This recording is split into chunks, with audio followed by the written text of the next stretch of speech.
Good morning, everybody. Welcome to this place. And it's one of those things, right? I have to give you a few warnings before we get started. Legally, I'm required to do this or something, right? So the first warning is I am full of tangents. I'm full of lots of things. My eyes are brown. I will attempt to make the tangents relevant, but there are no promises. Okay. The second thing I would like to warn you is I have been described as speaking fluent trucker with a sailor accent. I will attempt to not curse as much as I normally do. I will also acknowledge the fact that I have been diagnosed with Tourette's, but that is not why I curse, right? And then finally, and I think this is really important, I have a sense of humor. Now, some of you misheard me. Some of you just heard me say, I have a good sense of humor, and that is not what I said. I said I have a sense of humor. I find myself hilarious, and that's all I care, right? I'll give you an example of what you're about to be suffering, or experiencing, or one of those. My favorite joke, which is a joke I created, is, do you know why Walmart wasn't hacked? They're not a target. See? Sense of humor, not good sense of humor. I was actually at an event, and I was the MC, and I was asked to introduce the CISO of Walmart. And so I told that joke. I thought it was going to be hilarious. The audience laughed. The CISO didn't shake my hand. I'm sorry? Was that a good thing or a bad thing? You know, I don't know. I will agree. A few months after that, I was in Minneapolis. I'm an IANS faculty member, and they had the CIO or CTO of Target as the keynote for that event. So I go to Adrian, the lady that runs the event. I'm like, hey, Adrian, I know you guys always are looking for somebody to MC the event. Do you want me to open it? Like, do you want me to help you open it? And she's like, Kevin, that'd be great. Because there's always, okay, let me be clear. Anybody who likes public speaking is a psychopath, right? Especially when your entire job is to just stand up and say, hey, you're not here for me, somebody else is gonna talk. That sucks, okay? I mean, that's worse, right? And she's like, you don't mind? And I'm like, no, I don't mind at all. And she goes, that'd be awesome, Kevin. Thank you very much. I appreciate that. I'm like, cool. And I start to walk out of the room. And she goes, wait a minute. And I stopped and I turned around. I'm like, yeah, Adrian? And she says, you're not going to tell that stupid Walmart joke, are you? And I'm like, of course I'm going to tell this. Who would pass up that opportunity? She would not let me introduce the CTO of Target. So I didn't get to do that. So today, we're going to talk about no admittance except on party business. And I will admit, I know this is going to be a surprise. I'm a nerd. I've been a nerd for a very long time. And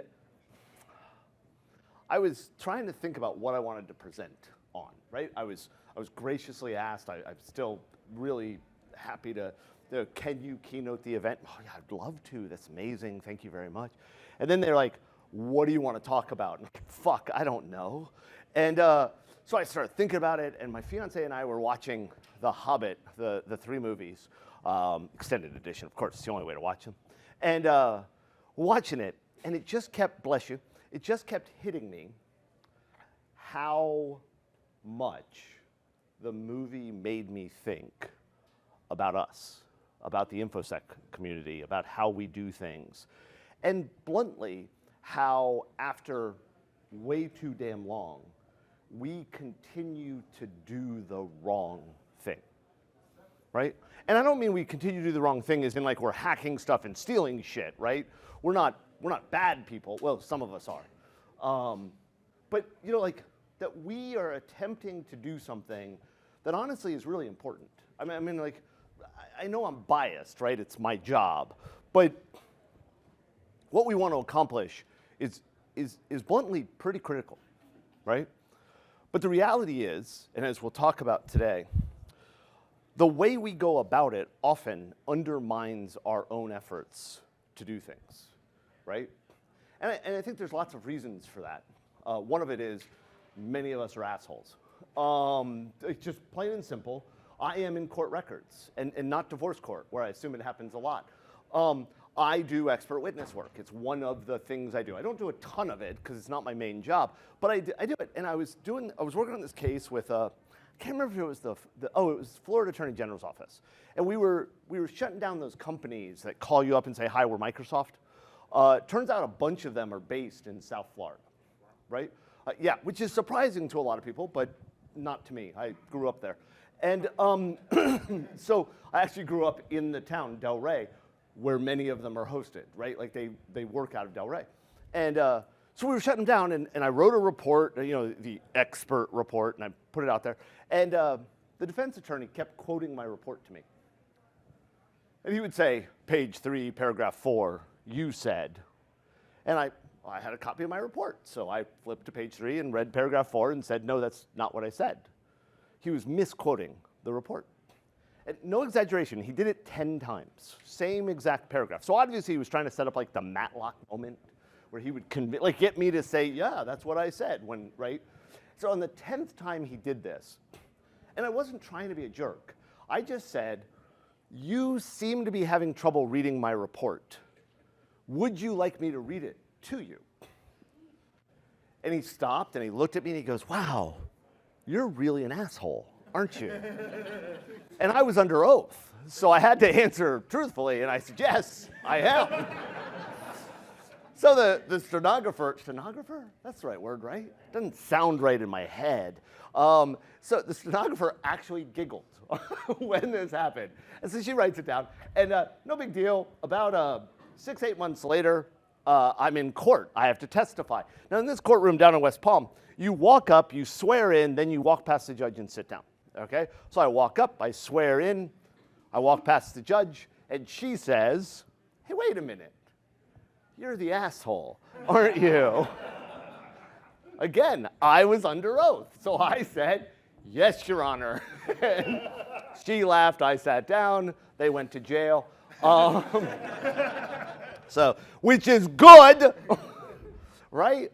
So, a little bit about me. I'm not going to spend a lot of time about me. I'm Kevin. I'm a nerd. I've been doing this way too long. I turned 52 in February. Not that 52 is an important date, just that's how old I am. I have been doing this since high school, right? And I mean that from a perspective of I graduated high school and I got a job in IT by accident. I lived just north of where IBM was based in Florida, and guy got riffed. He started a company. He called me up. He's like, hey, you want to write code? I'm like, sure. And so I actually was hired to write code to control the power grid. His company had a contract with ABB Power T&D. I wrote code in 1991 to control what's called the Focus chassis back then. The reason I'm telling you this is that last year we broke into a power company and found my software running in the power company here in the US, okay? Let me be very clear. I'm not that smart, okay? I will not claim to be a good developer, but I will tell you I am better than I was when I was 18, right? It should scare the crud out of you that my code from when I was 18 is still running parts of the power grid today, because I will admit it, it scares me. I believe it's the only reason China hasn't been able to shut things down is because they don't know how to deal with my code, right? I am the founder of Secure Ideas. The main thing I want to tell you about me, other than all the random crap I've already said, is that my day job, I am a professional hacker. Okay, I break into companies, I steal stuff, and I tell them their baby is ugly, and I go home. Now, the reality is all babies are ugly. I know, we lie to new parents. Any new parents here? Nobody's raising their hand. You're like, oh, what is, you don't know if you're the parent? I don't know. like waving your hand. I don't know what that meant. So here's the reality. We lie to new parents. We tell them, like, and you know you've done it, right? You walk in, they got the baby, you're like, oh, it's so adorable. No, it's not. It's a squishy human. Its skull is not connected. It doesn't have kneecaps, right? We lie to new parents. Do you know why we lie to new parents? The continuation of the species. If we did not lie to new parents, you would smother your kid or something. I don't know. I will also point out I have 2 kids. They know I believe this. It takes about 3 months for a baby to look like a real human, okay? Then maybe they're adorable. I will not use the title ethical hacker. The reason I will not use the term ethical hacker is because all hackers are ethical. Their ethics just don't match yours. Right? It's the way it works. I'm sorry, right? Are you an ethical hacker? Who says no to that? No, I violate my own ethics all the time. I think I'm a horrible person, but you know, fuck it. I wake up. That is an awful conversation, right? The reason I point this out is not to say, oh my God, I'm so cool, I get to hack into stuff, because it's really not cool. I'm telling you this because I'm going to talk about things, and I might make a comment like, you know, when I stole 40 million credit card numbers from that company, right? Please add the words with permission to any of those stories, right? Because I only do, that's the professionally part of the professionally evil. I am the person who got PCI to tell him to stop emailing them. I had a question. You know, you guys all understand PCI, right? And the standards, and to simplify it, right? The idea that you're a level 1 or a level 4 merchant is muchly dependent on how many credit card data points you deal with, right?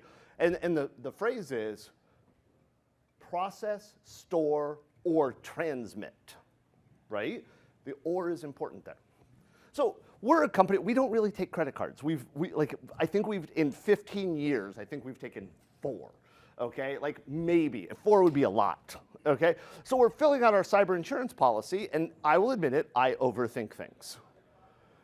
And it says to me, are you PCI? Like, are you a PCI covered entity, whatever the phrase is? And yes, I am. I have a contract with a merchant account, so I have to deal with PCI. So I check yes. Well, if you check yes, you have to answer question 7, right? Which is what level merchant you are. Well, like I said, we've accepted 4 credit cards in 15 years. That makes me a level 12 merchant or something, right? I mean, it only goes to 4, but, right? So I'm a level 4 merchant. So I go to check that box, and then it hits me. At that time, I had 35 million credit card numbers with names, expiration dates, and CVVs that I had stolen from a company, right? Now, normally, we don't take all of the data. We take a sampling, we take a count, stuff like that. For a variety of reasons, which I will not get into here, we were asked by the customer to actually egress the data, okay? So I had it on my computer. It was encrypted. Let's ignore the fact I had CVVs, right? But it hit me. If I had gotten hacked, right, then it was encrypted. I saved it, like I protected it as well. But I'm not Oracle. I'm not stupid enough to say I'm unhackable, right? This isn't going to happen. So I start thinking about, like, holy jeez, if I get hacked right now and somebody steals this, and somebody, like, I go to my insurance company, I'm like, oh, I got hacked. And they're like, okay, we'll handle this. And then they go, okay, what got stolen? And I'm like, oh, 35 million credit card numbers, or 40 million, something like that, right? They're going to say, wait a minute. I thought you said you were a level 4 merchant. I am. Then why did you have 35 million credit card numbers? Good question. So then I started thinking about it. I had transmitted them. I had stored them. Did that make me a level 1 merchant? The answer is no. Yeah. So I saw you nodding. I was afraid it would, right? So I wrote to PCI, and I even wrote in the email, like, hey, I understand this is going to sound like a joke. It is not. It's a legitimate question. Here's why. This is what I'm not trolling you. We're not going to rickroll you when you answer me, right? And they ignored me. I needed an answer. So a couple weeks later, I wrote again. A couple weeks later, I wrote again. I think I wrote 4 times, and I got a very nice email that said, Mr. Johnson, which you know you're in trouble when they, like, you know what I mean? Like, Mr. Johnson. And I'm like, please stop emailing us. So I talked to somebody at Visa, and they told me it's very similar to HIPAA and a BAA. that while, yes, I had them, they weren't part of my business process. They were part of the customers, right? And I'm not saying they're right. I'm saying I liked that answer, and I came from somebody official, so don't disagree. And right? So this is the type of stuff I deal with. Here's what we're going to talk about today. Unexpected journey. This is, I'm old. I go to lots and lots of conferences. I teach, I speak, I do crap like this. I don't know, you guys keep asking me back. I don't understand it, but okay. And one of the most common questions I get asked, how did you get to where you are? My answer is lift, but they're like, well, no, like, how did you become a security person? And I'm like, well, I don't think I said I was a security person. And we talk about it, and it's made me really think about where I am, how I'm here, how other people can get here. And I found that for the most part, there are two ways into information security, okay? One is the way I did it. I was a nerd, and one day I woke up and went, holy shit, I'm a security person. How did that happen, right? Like that, I just kind of, I won't say evolved, because that implies improvement, right? And I don't believe I improved into security. I just landed there, right? But so many people, they were a developer, they were a security person, they were a chef, whatever that is, and they became a security person. You have the other type of path, which is happening more and more today, where people actually decide, and I get it all the time, like, how do I get a job in cybersecurity? What do you want to do in cybersecurity? I'd like to do cybersecurity. Well, that's not how you do it, like right off the bat. And like they have this plan for getting into. One of the ones I get all the time is, I want to be you. I'm like, fuck, man, I don't want to be me. I want to be a pen tester. I want to be a red teamer. I want to, okay, that's kind of cool. And then they get the job. And just like the people who fumbled into it, they realize that what they expected is not what they have, right? Like I was just talking to one of my consultants. They're newer to the field, and you know they're working on stuff. And I'm like, so hey, you've been with us for a while. Like, how's it going? Like, what do you think? And he was surprised by how much writing he had to do. And I was like, why is that a surprise? Like, we literally say the most important part of our job is the report. Like, I can tell you the cool hacks we do, but the reality is the report is what matters. The report is what the client is paying for. The report is what is the only lasting part of the penetration test at all. Yeah, I know, but I hate writing. Yeah, no crud, right? Of course you hate writing. If you don't hate writing, I want to know what drugs you're on, right? Like, just plain and simple, writing sucks. I've talked to professional authors, like bestsellers, and they're like, yeah, I hate writing. Like, why do you keep doing it? I don't know. It's a compulsion, right? We don't understand how we got here. We don't understand what we're doing. We don't understand why we're doing it. And here's what I want to tell you. It's not just you. None of us know it. We think we do, we pretend we do, and then we get punched in the side of the head because somebody goes, what about? I hadn't thought about that. Oh, shit, I hadn't considered that. Damn, that's real, right? We're seeing a lot of that today. What about AI? You guys know the difference between machine learning and AI, right? Machine learning is written in Python, AI is written in PowerPoint, right? Is AI going to change your job? Yes, I use all the letters. The reality is we have to figure out what we're doing. And what I hope is that as you are in your job, that I made the joke, like, find your wizard, right? You know, somebody in a big hat with a staff with a pipe embedded in it should come talk to you, right? You need to find your wizard. I don't care how long you've been doing this. I don't care how good you are at this. You need to find your wizard. You need to know the person that knows things you don't know. Because the reality is we stand on the shoulders of giants, right? Everybody's heard that phrase, right? How many people have not heard the phrase, we stand on the shoulders of giants? Of course, everybody's heard it. Have you heard the second part? No, I'm serious. And we are the shoulders others stand upon. Right? I don't know if that's really the second part of the phrase, but damn it, it should be. I hear too often, and I want to be very clear, I'm not good at this. I'm not good at what I do. I happened to be lucky and get into a field that I like. I happen to be at the right spot. I wrote the web pen testing curriculum for SANS Institute. Years ago, I was talking to somebody, and they were like, "Oh my God, Kevin, you're incredible." I'm like, "Have you met me?" And and they're like, "Well, you're so good at web pen testing, and you're great at it. I learned everything I could from you." I'm like, "Ah, it's fucking weird." But and I said to the guy, "Do you know why I was asked to write the web pen testing curriculum for SANS?" And they said, "Because you're really good at it." And I said, "No.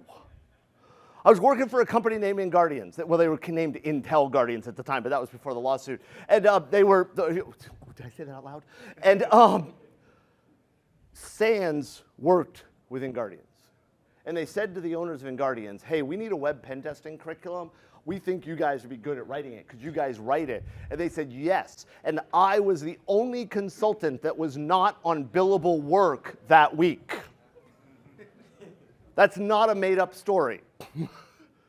I get a phone call from Ed. Ed says, "Hey, Kevin, what are you doing this week?" I'm like, "Oh, shit, man, I don't know. I'm working on some code. I'm doing this." And he's like, "You want to write a course?" It was a 4-day course. Not coincidentally, that's why it teaches a 4-step methodology. We had to come up with, how do you split up the days? 4 steps. Done. Day 1, step 1. Day 2, step 2. People are like, "Man, that 4-step methodology is great. Was that what you always did?" No. No.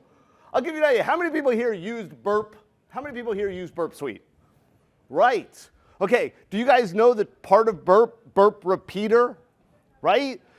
If you use Burp correctly, it's probably one of the most common spots for you to be in when you use Burp. The very first version of 542, which is the web pen testing curriculum from SANS that I wrote, said, Burp Repeater is a tool that allows you to repeat requests. We don't use it very often. Yep. That's because I used Achilles on my day-to-day job. I didn't use Burp. We were told that we needed to use a commercial tool in the class. I now use Burp all the time. And I'm embarrassed that that is what I told people about Burp. Because I didn't know, and nobody vetted it. I wrote a course, I handed it to SANS, SANS published it. People took that course. That's what we taught them. And that's why I say it's an unexpected journey. We get dumped into things that we don't understand why. And that's one of the best parts of this job is every morning I wake up and I get to do something new. I get to learn something new. I get a whole bunch of people at my house throwing plates. You know I'm right. Because that's the party business, right? InfoSec, very often, we look at ourselves as this genius ivory tower. I don't know why it's an ivory tower. That's always one. Who builds towers out of ivory, right? That just doesn't, and probably the color, but still that would get dingy. You know what I mean? Like that just doesn't, I don't know. But that's what we are.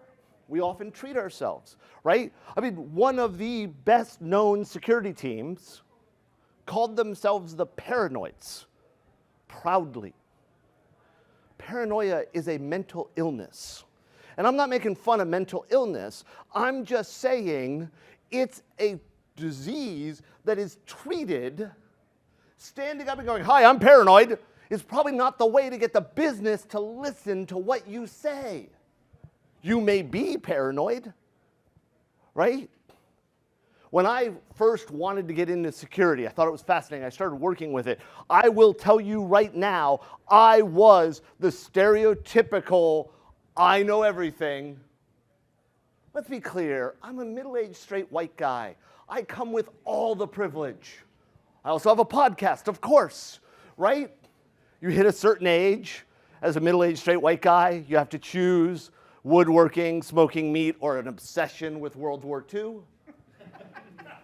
Those are your 3 choices. I don't make the rules. And then you start a podcast. I don't understand it. By the way, in case you're wondering, I make furniture. But the worst part is you know I'm right. Right? We get into this field and we think, I'm going to do security. Yeah. I'm going to hack shit. I'm going to fix stuff. They're going to do what I tell them because I know. Right? We don't know. I worked at Blue Cross of Florida. I was an architect, an admin. I did a whole bunch of stuff there. And then I left to join InGuardians. 6 months before I left Blue Cross of Florida, I was working a project. And every time we had a meeting, Leslie Simmons was the project manager. She was a nice person, kind of nice person. And every time we'd be in a meeting, they were doing something that I thought was a bad idea. Every meeting. That's a bad idea. That's going to be insecure. That's going to get hacked. We're going to get in trouble. Right? I don't know why you're the bad idea. I'm sorry, sir. But he's just at the right spot to point at. Right? Every meeting, Leslie, we got to stop this. We can't do this. It's going to be bad. We're going to get hacked. This is a problem. And every meeting, Kevin, you're overreacting. I probably am. I left. I went to InGuardians. My 3rd day at InGuardians, I get a phone call. It's Leslie. I'm like, hey, Leslie, how you doing? And I thought, okay, she's just got some questions about the status, like, you know what I mean? And she goes, hey, Kevin, I got a question for you. We're working on this project. You may remember it. I'm thinking to myself, I would hope so. It was 3 days ago. And she's like, you may remember it. And some people have expressed concern about this one aspect. I thought she was screwing with me. Because the concern was the one that some people were Kevin, right? I had been railing about this, ranting about this, yelling about this. She said, so just here, from a security perspective, what do you think? And I'm like, Leslie, it's an awful idea. That's entirely insecure. You guys should not do that. It's bad. I've been saying that for months. She goes, yeah, you're right. What? She goes, yeah, you're right. Like, what do you mean I'm right? She's like, I think you're right. With your expertise as a security person, I think we should pay. I'm going to take that back to the people, and we're going to stop that. And they did. And I asked Leslie later. I'd gone back to see some people and hang out, and I asked her, I'm like, hey, Leslie, I got to ask a question. Like, for months I've been telling you this is a bad idea. And you disagreed with me. Everybody disagreed with me. And then I left, I became a consultant, and you called me, and all of a sudden you guys stopped what we were doing. And she goes, oh yeah, Kevin, you're a consultant now. You obviously are an expert. I want to be very clear, I had not yet received my laptop at InGuardians, right? I had not become an expert because I became a consultant, yet many companies treat it that way, right? We as security people, right, we run around, we catch plates, sometimes. We try to control things, right? If you think back to the party scene, right? He's running around, he's trying to grab the food, he's trying to stop people. He doesn't know what the hell happened. A whole bunch of really short people with beards showed up at his house. Sounds like a developer meeting. But he had no concept of what's going on, but he was the primary reason the meeting was happening, right? How many people can relate to that? How many people can see? And here's the issue. When you're in that situation, you need to not be him. You need to not be Bilbo. You need to try to adapt. You need to try to look at what they're doing. What is their perspective? You need to understand that before you keep going. This is one of the things. People call us all the time, hey, I need a pen test. Do you know the first question we ask a potential client? Right? Do you have any money? No, that's not true. The first question we ask every potential client that says we need a pen test is why? Why? I was told I need a pen test. By who? Right? Is this a compliance thing? Or were you hacked? What is your goal? What are you trying to accomplish? Right? That should be the first question in every single meeting. Well, it should be the second question in every single meeting. The first question is, could this have been an email? But that's a different conversation, right? We need to understand what we're getting into, why we're doing it, and then we need to think about how we can help move to success. So what's success? Anybody? Whichever is not failed. Success is Not failing. That is absolutely technically true, which is the best kind of true. Right? I am very pedantic. Let me be clear. That's why I complained about you saying it's not in the house. No, none of us are in the house. You ever go to a restaurant and they're like, homemade soup? No, you didn't make it at home. It's illegal to make stuff at home and bring it to the restaurant. And you probably got it frozen, but that's a different conversation. Success is answering the why, solving the why. Many of us take it as success as being secure. As a person that has broken into way too many places, there is no such thing as secure. There is a secure enough. That's where we got to get to. It's like the club. You guys remember the club for cars? Strapped onto steering wheels. It was going to prevent your car from being stolen. Do you know how long it took to take a club off of a steering wheel? About 45 seconds. Just slice the steering wheel, you pull the club off, right? The idea behind the club was not to secure the car. The idea behind the club was to get the thief to go to a different car. That was their why. It's not how they marketed it, but that was their why. It's kind of like the answer, right? Every window in the world can be opened once. May not be opened again, may not be able to be closed, but we can open every window once. Is that our goal? I don't know. And then we have the riddles in the cave. This is actually how most of us in InfoSec spend the majority of our time. We fall off a patrol bridge into a dark place, and then we have this weird dude that talks a lot to himself. That might be the InfoSec person sometimes. And we have riddles back and forth. They have questions that we have to answer, that our job depends on. And then we ask questions back to them that we need them to answer, but we don't ever ask them directly, right? Very rarely do you hear InfoSec people ask the real question, right? We ask around the question. Well, how would you like us to secure your stuff? It's not the right question. The right question in that case is, what do you need me to secure? What are you worried about, right? We have to ask the right questions. What's in my pocket? We have to be able to understand what they're asking us. Do you know how many times I get involved with a scoping call, or even worse, a remediation call? We have found some way in, we have found a problem, it's gone to IT or it's gone to the developers for them to figure out what they do, and they come back and they have questions. And they ask these questions, and you look at the question and go, that's a stupid question. You know, you've heard that thing, right? There's no such thing as a dumb question. That's a lie. There are absolutely dumb questions, and I've probably asked all of them, right? But when you hear a stupid question, when you ask a dumb question, you have to wonder, why did you ask that stupid question? Because you probably asked a question wrong. You probably needed to know something else, right? So we have to be prepared to be in the cave. We have to be, because like I said, we spend most of our time there. We had an incident. We don't know what happened. We're trying to figure it out. We got a pen test, and the pen testers did way more to our network than we thought they were going to be able to do. And then we get asked questions, right? If you're management in information security, how many times are you asked, why did we do it that way? Why do you want to spend that money?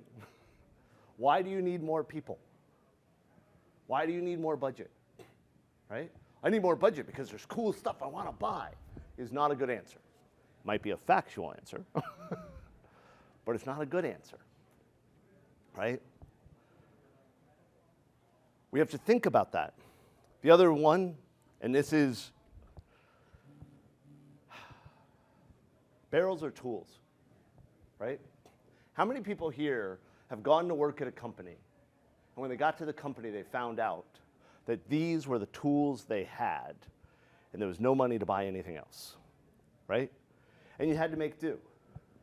And we all know, right? Most of the tools that are sold today, nothing against the vendors out there, right? But most of the tools that are sold today suck. The salesperson overpromised what they can do. You want to have a fun game today? When you're talking to a vendor, just confidently make up an acronym. So how does your product handle the confidently, how does your product handle the TQM issue that so many of the products in your space don't seem to handle? The right answer from the person at that booth is, just to make sure we level set, what do you mean by TQM? Right? I know what I mean by TQM, but what do you mean by, because we have way too many acronyms. We have so many acronyms, we have an acronym about acronyms, TLAs, which I honestly believe should have a fourth letter, even though it's a three-letter acronym. But we've had this happen all the time. I was doing a job where they referred to their internal app as TCP.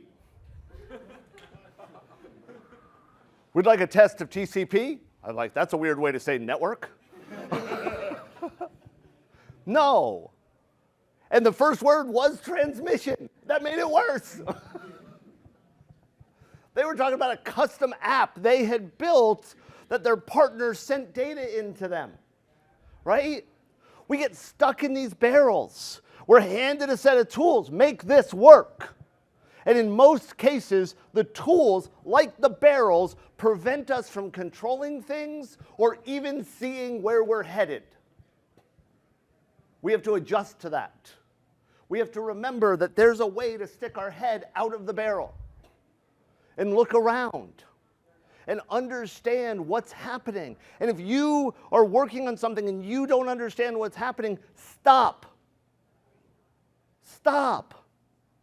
Be willing to stand up and say, what the fuck is Doge?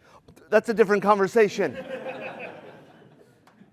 Be willing to stand up and say, I don't know what this system is doing. We need to evaluate whether it's doing it right, if it's the right thing for us, right?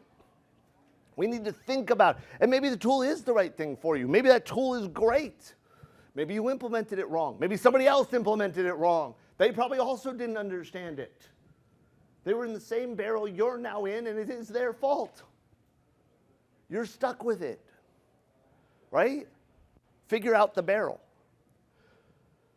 To me, one of the scariest things I see today is, and I want to be clear, this is not, well, I hate participation trophies, or kids these days have no creativity. I'm not that guy, right? I like the color red, I just don't wear it on a hat.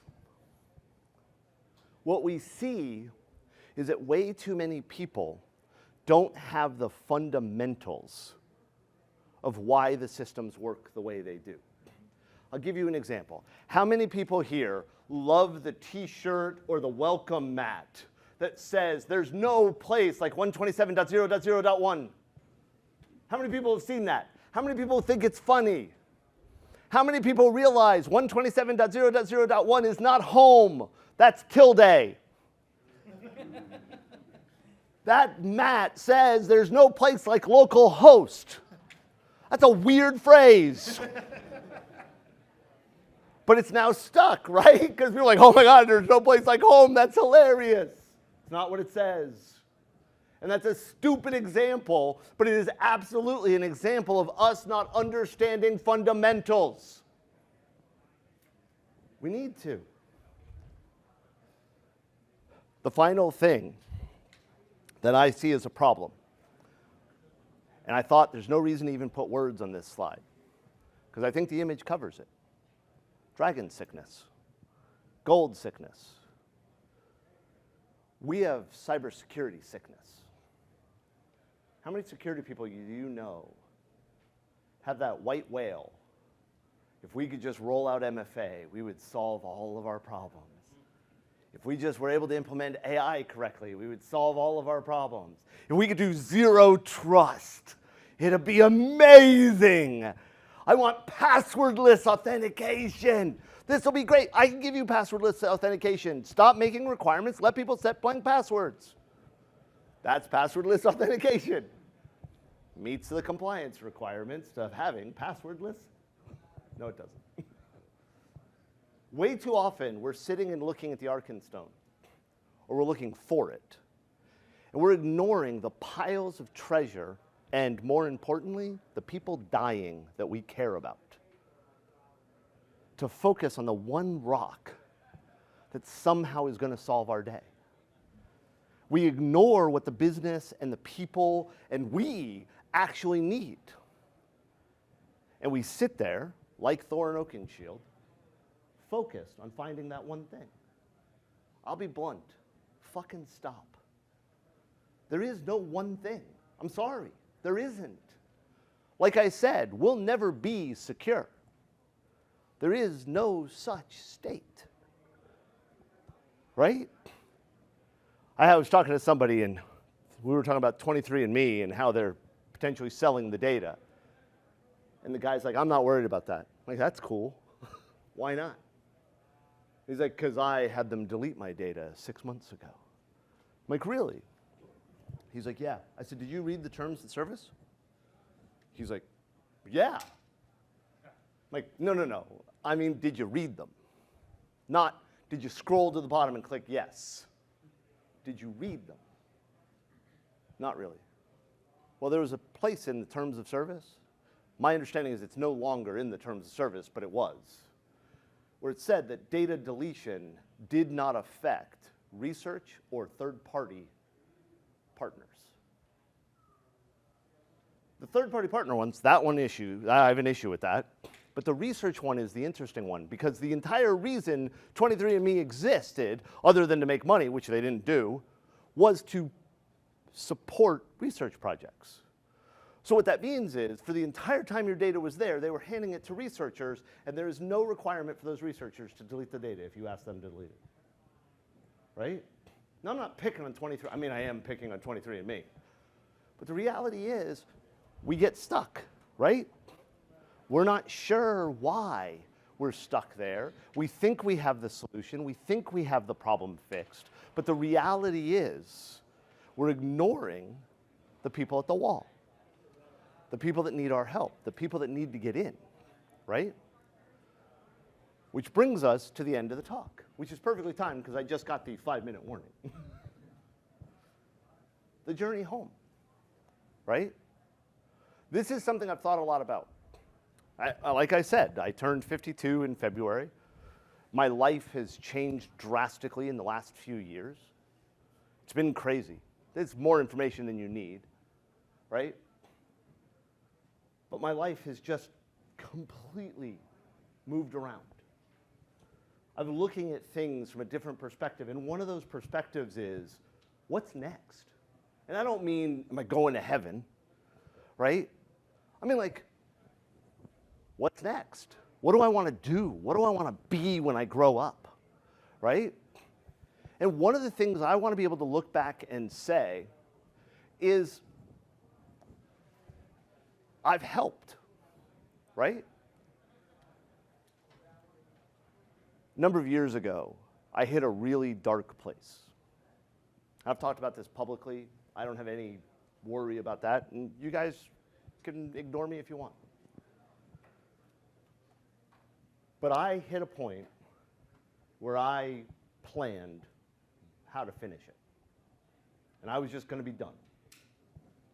And for a variety of reasons, I realized that's not a good choice. Okay? And I've talked about it publicly. At that time, and I'll be honest, many times still, I look around and I think to myself, I'm not that important. I'm really not. Right? None of us are important enough over anybody else. But what I have realized over the last few years from talking to people that care about me, people that like me, people that hate me, right? I know, it's so surprising. There's people that hate me, right? There's a reason there's always an armed person at Secure Ideas, right? We've had legitimate death threats because of the work we do, okay? It's a lot of fun. You know when you get a death threat that's real, which I never knew that the difference, but that's a strange place to be, right? I realized that I've actually impacted somebody. There are people who believe that I helped them get to where they are, right? Now I say they believe it, not as a brag, but as I actually don't believe it. I don't believe I can get somebody to where they are. I don't believe anybody can. I believe what we can do is support people, we can help people, we can give them tools and help and assistance and the shoulders, right? You can only get to where you want to get to if you get there. And I don't mean by yourself. I don't mean like we can talk about the you didn't build that yourself stuff, right? Whatever. But the reality is we only get to where we want to be if we're willing to work on it. We have to have partners, we have to have friends, we have to have people support us and teach us and everything else. And if we are trying to get to where we want to be, the key thing for me is that the only way for us to really get where we want to be is to help others get to where they want to be. Because we can't do it alone. I don't care if it's personal, professional, intellectual. I can talk about a lot of other O's if you want. The only way we can do this right is if we look around and say, what is good? And then work on that. Stop being the ivory tower. Stop being the smartass in the room that says no. Right? Maybe you have to say no. Maybe, right? Like, maybe there are times. But the reality is, no is almost definitely never the right answer. And I know we've heard the public speakers. I guess I'm a public speaker now. Whatever. Right? The reality is what we need to ask is, how can we get them to where they want to be without saying no? Right? That's a great idea. But have you thought about?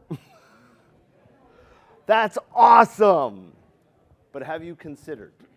Right? We need to work together. We need to make this better. I personally believe that all security teams should be disbanded. I do. I don't think it's going to happen anytime soon. But I think we need to stop having an InfoSec team. I think we need to have people who understand information security, right? And they need to be everywhere. They need to be part of everything, right? That's what I think we should do. Does that make sense? Any questions or things to throw? Cool, then we're done. Get the hell out of here. Hey, thank you very much.